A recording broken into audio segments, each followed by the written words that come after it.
This is what many have called the poor man's steak. It is a remarkable preservation method that allows meat to keep for up to 2 full years without the need for a refrigerator or any electricity stored right inside a simple glass jar. This specific recipe originates from the 1930s, a time when it helped countless families survive the hardships of the Great Depression when grocery store shelves were completely bare. I am going to walk you through the entire process step by step so that you can build your own emergency food supply. However, you must pay very close attention. At the end of this guide, I will reveal one critical step that you can't afford to miss. If you skip it, botulism will grow inside that jar, turning your preserved food into a deadly poison. Watch until the very end because this is literally a matter of life and death. Let us get started with the preparation. I have just over a pound of ground beef here, 1 pound and 2 ounces to be exact. For this amount of meat, we need 2 medium-sized white onions. The onion is not included just for its flavor. It serves as a natural antiseptic.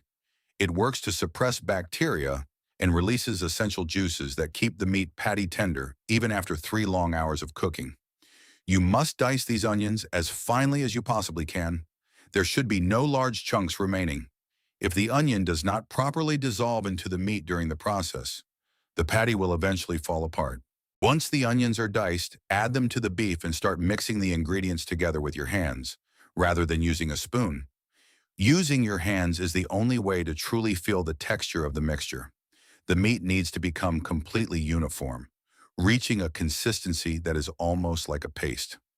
While I am mixing this, let me share some history with you. This recipe was well known in Amish communities across Pennsylvania and Ohio as far back as the late 1800s, but it truly went mainstream in the 1930s during the Great Depression. When unemployment in the United States hit a staggering 25%, families were forced to can everything they possibly could. Meat kept in jars was not considered everyday food. It was an emergency reserve and insurance against starvation. Here is a specific trick I discovered in old Amish records. Use a regular canning jar lid. I coat the inside of the lid with a bit of olive oil. Why do I do this? It ensures the patty won't stick to the metal and the resulting shape will be perfect, flat, and uniform. Maintaining the same size for every piece matters because every patty needs to cook through evenly. Press the meat into the lid, packing it down firmly with your thumb. Flip it over, and there is your perfect patty, round even, and about half an inch thick. That exact size is what allows them to stack neatly and efficiently inside the jar. I will continue to shape all the patties from the remaining meat. From this specific amount of beef, I typically get 8 to 9 individual pieces. That is enough to fill one full jar, providing one dinner for a family of 4, even if there is no grocery store anywhere in sight. That is how the Amish lived, and that is how they survived. In my previous videos, I have told you never to throw away bones, and here is the reason why. These are chicken bones saved from past recipes. I drop them into a pot and cover them with water, adding a teaspoon of salt and a handful of finely chopped onion. I let this simmer on medium heat for exactly 1 hour.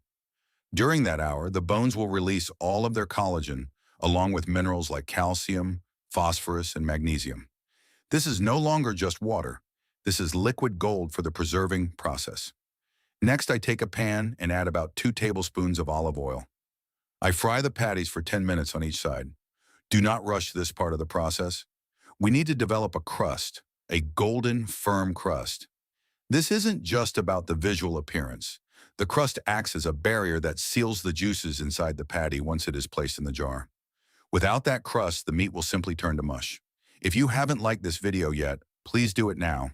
That serves as a signal to the algorithm that traditional recipes like this still matter to people today. I take a quart-sized mason jar, which is about 1 liter in volume. I start stacking the fried patties one on top of the other. They should be snug but not forced into the glass. They shouldn't get crushed. This is the same technique, the same jars, and the same kitchen energy as used in 1930. Tell me in the comments, did anyone in your family ever preserve meat like this? Perhaps a grandma or grandpa? It is important to remember that the contents will expand when heated. If the jar is too full, the pressure will build up and the jar may explode, or the lid will blow off, or the glass will crack. Before sealing, I wipe the rim of the jar dry with a cloth soaked in vinegar. It is vital that there is no grease on the glass, as grease will break the vacuum seal. I close the lid, but not all the way, as air needs to escape during the processing. Did you know about the vinegar rule? Leave a comment and let me know. I read every single one. Now for the secret I mentioned at the beginning, vinegar. I add 1 teaspoon per jar. I promise this will not make the meat taste sour. The vinegar lowers the pH level inside the jar, and that low pH is your insurance against botulism. We process the jars for 3 hours. This is exactly how the Amish did it using water bath canning. No pressure canner is needed, just heat, water, glass, and time. At 212 degrees Fahrenheit, the boiling point, the temperature inside the jar kills all pathogens. The vacuum seal forms on its own as the jar cools down. 3 hours have now passed. Look at the jar and look at that broth. It is deep, dark, and rich. That specific color indicates that the collagen has fully broken down. 3 hours ago, this was just raw meat and water, but now it is a complete meal that can sit on your shelf for 2 years. Let's open it up. Do you hear that click? That is the sound of a perfect vacuum seal. The technology works. The smell is incredible. There are no words for it. It is the scent of caramelized meat, bone broth, and onion all coming together. As I open it, you can see these are no longer just patties. They have darkened to a deep, rich brown, and the broth has thickened around them like a natural jelly. I cut one open, and it is fully cooked through and as tender as butter. This is the poor man's steak in a jar. This is exactly how families ate in the 1930s when the store shelves were empty, and it is exactly how the Amish have lived through every winter to this day. It is truly incredible. Seriously, if you do not have at least 5 jars like this at home, you are not prepared for anything. Make these now while you still can. They can be stored for up to 2 years without any refrigeration in a cool, dark place.